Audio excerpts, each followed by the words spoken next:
All right, we have some pretty big updates about the plane crash that happened at Reagan National Airport, so let's just get right to it. The first thing I'm going to share with you is that the cockpit voice and flight data recorders have now been recovered, so they're able to start investigating that. We also learned that 24 hours prior, there was another regional jet that had to pretty much do the exact same thing to take evasive movers to avoid a helicopter collision. So this next part is also really important. This crash happened at 9 p.m. and typically there are 2 air traffic controllers there and usually goes down to 1 after 9:30 because traffic gets a little bit lighter. Well, a supervisor had let one of the air traffic controllers go home early that day, so there was really only 1 at that time when there should have been 2. But in the interest of transparency, they also say that when somebody has a break or a lunch or has to step away for a moment, then there's 1 at those point in times, and usually it's not a big deal. Now, there are a few more things we got to go over, but I want to show you this first. What has been your biggest accomplishment with figure skating?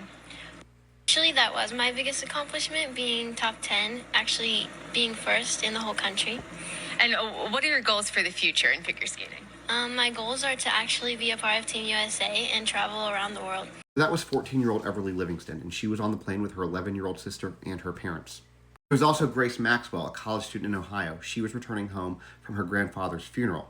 Her dad lost his daughter and his father within the same week.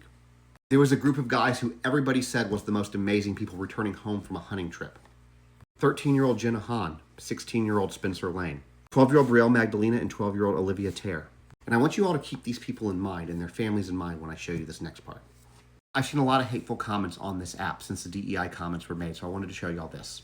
This lawsuit was actually filed last year. It's a class action lawsuit because the FAA apparently discriminated based on race, at least that's according to the lawsuit.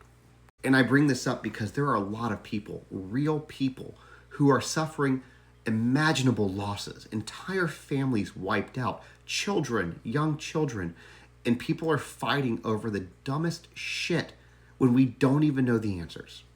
Look, it takes nothing to be kind. This is an absolutely horrific tragedy. And you know, one thing that I can't stop thinking about were those 2 little girls, the 14-year-old and the 11-year-old, with their parents on board. And I can just say this, if that was my kids, I would have wanted to be on board too.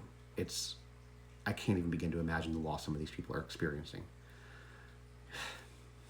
Be kind.